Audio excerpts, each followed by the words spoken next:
నేను పార్టీ వీడే పరిస్థితి వాస్తవంగా 20 మాసాలు నేను ఒక విధంగా అదే విధంగా మానసిక క్షోభకు గురయ్యాను.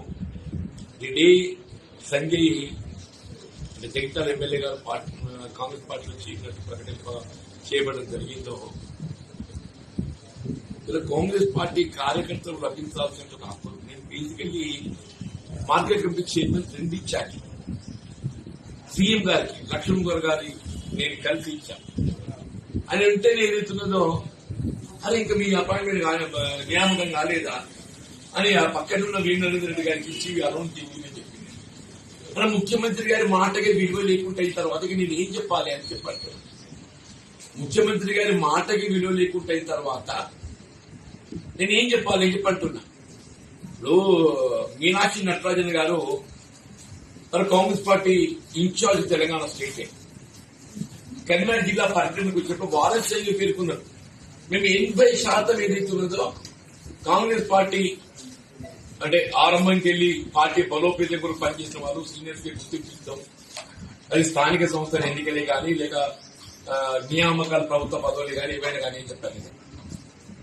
మీరైతే ప్రత్యక్ష సాక్షులు మున్సిపల్ ఎన్నికలు ఏ విధంగా టికెట్ల పంపిణీ జరిగిందో నిన్న రేవంత్ రెడ్డి గారు కూడా మున్సిపల్ టికెట్లు జీవన్ రెడ్డి గారి సూచన మేరకు ఇవ్వడం జరిగిందంటే నాకు ఆశ్చర్యం కలుగుతుందా.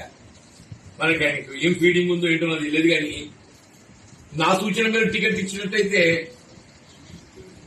ఇవాళ కాంగ్రెస్ పార్టీ అభ్యర్థులకు పోటీగా ఎదురు నిలిచి స్వతంత్రంలో పోటీ చేసిన 9 మందిగా ఇచ్చింది. ఈ 9 మందికి నువ్వు టికెట్ ఇచ్చుంటే వాళ్ళు పోటీ చేస్తున్నా.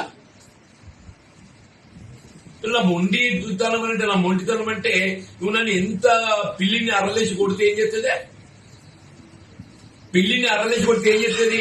తిరుగుబాటు చేస్తుంది. నువ్వేదైతుందో కాంగ్రెస్ పార్టీ నువ్వు ప్రైవేట్ లిమిటెడ్ కంపెనీ లాగా తయారు చేసుకుని తెలంగాణ రాష్ట్ర కాంగ్రెస్ పార్టీని ఏదైతుందో ఒక ప్రైవేట్ లిమిటెడ్ కంపెనీకి తయారు చేసుకున్నావా? ఏదైనా పార్టీ సూచనల మేరకు ప్రభుత్వం నడవాలి. అది రివర్స్ గా ప్రభుత్వ సూచనల మేరకు పార్టీ నడుస్తుందా?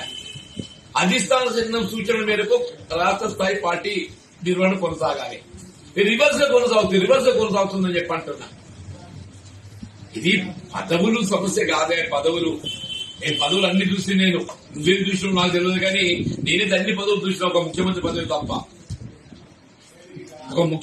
తప్ప అన్ని పదవులు చూసి నేను పదవుల కోసమే ప్రజా జీవితం అనుకున్నట్టయితే నిజంగా పడిగాపులు కాసేవాడి నీ దగ్గర.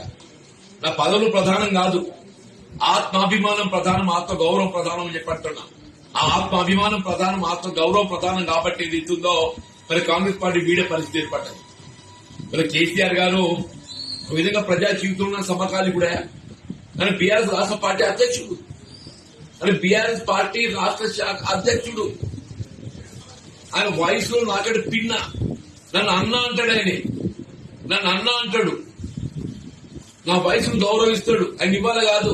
ఆయన ముఖ్యమంత్రిగా ఉన్ననాడు ఏదైతుందో అన్నాన్ని కేవలం ప్రతిపక్ష పార్టీ శాసనసభ్యుడికి ఏదైతుందో ఉన్నా కానీ నాపై గౌరవంతో అప్పుడు జయించాలి వరకు అభివృద్ధి కొరకు ప్రత్యేకంగా నిధులు కేటాయింపు చేసింది.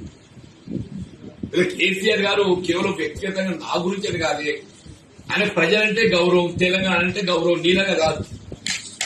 ఆయన ప్రజలంటే గౌరవం, తెలంగాణ సమాజం అంటే గౌరవం. ఆయన తెలంగాణ సమాజాన్ని ఏ విధంగా గౌరవించాలనేది కేసీఆర్ గారికి తెలుసు.